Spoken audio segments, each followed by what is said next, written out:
Jim out of Worcester. If Mr. Brand is appointed, is he going to keep his beard? Do you have a comment on it? Yeah, is he going to keep the beard? Well, that's a comment.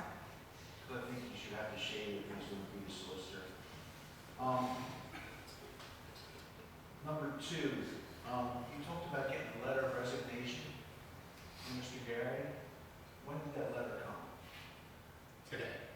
Today. Can I ask you how you schedule a meeting to appoint Mr. Brandt without a letter of resignation from Mr. Gary? You can comment on it, yes. Well, can you answer the question? You can comment? Doesn't make a lot of sense to me. Okay. Thank you for your Because you gave a statement to the Times Herald saying that you didn't have a letter of resignation. which at the time we did not. So how do you schedule a meeting to appoint a new solicitor when you don't have a resignation from your old one? Can you explain that one to me? You can comment on that. Well, it doesn't make sense. Okay, thank you for your comment. When you don't have a resignation from your old one, how do you go ahead and try to appoint a new one? It doesn't make sense. Thank you for your comment. Can you explain the discrepancy? That is a fine comment. Do you have any other comments? Well, it's a fine comment, but it doesn't make any sense. So to me, it would indicate to me that you had prior knowledge that Mr. Garrett was going to resign. That is Does an that make assumption. sense? Well, it makes sense. If that's your comment, thank you for your comment. Because it's the only way you would know that you had an opening to fill, right? No, if that's your comment, thank you for your comment. Well, why would you appoint a solicitor if you don't know that your other one's going to go, Thank you for your comment. right? Maybe you could fill in the public on how you knew Mr. Gary was going to resign. Can you tell us? You are assuming that the board had knowledge. That is not the fact. So you're telling me that the board did not have knowledge, is that what you're saying? Don't put words in my mouth. This is your time to make a comment. Do you have any more comments? So you're telling me the board did have knowledge? I am telling you not to put words in my mouth and asking you for your comments during this comment session. Well, I'm saying that you should be fully transparent and tell the public exactly the circumstances about how we got to appointing a new township solicitor. And I'm not arguing with the appointment in any way, shape, or form.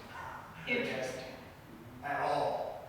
I'm not arguing at all. I'm in full support. But thank you for your comment. So, can you tell us how it all came about? Because, you know, you set up the meeting before you had the letter of resignation. So obviously a decision was made. A decision was not made. That is an assumption which is incorrect.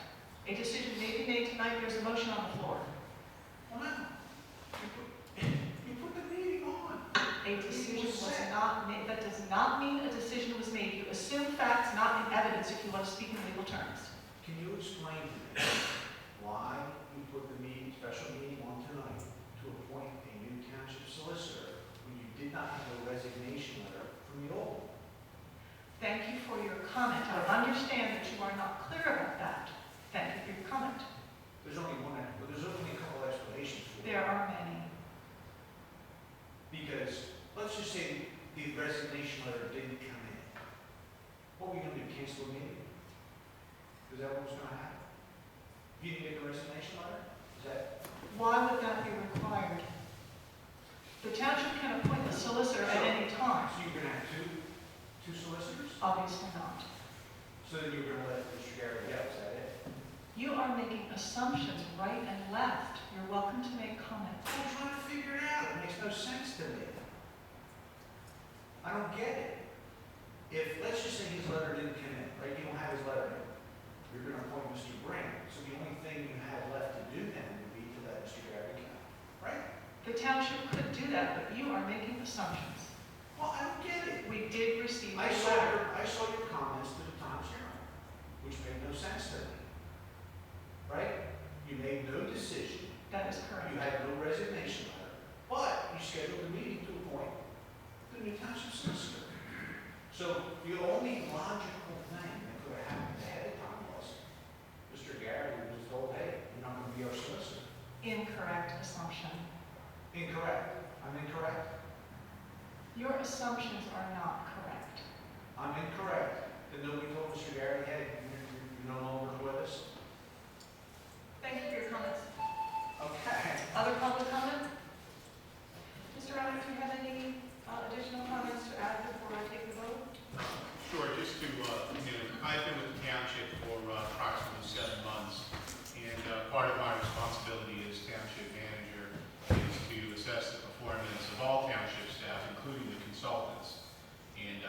directed with the board during the interview process for my hire that I would do just that. And I'm happy to report that we have a great staff, and I'm pleased to work with them every single day. But I had some concerns with regards to the Township Solicitor, and for reasons I cannot discuss because it is a personnel issue and I have to respect Mr. Garrity's privacy, I believe that a change was needed. I met with the board individually within the last few weeks and shared my concerns with each board member. There were no decisions made during these conversations. I recommended to each board member individually that they consider a change. And I recommended to the board that they schedule a special meeting at which a change can be considered. And that is how we got to where we are today. I requested that Mr. Garrity provide a letter of resignation dated today in the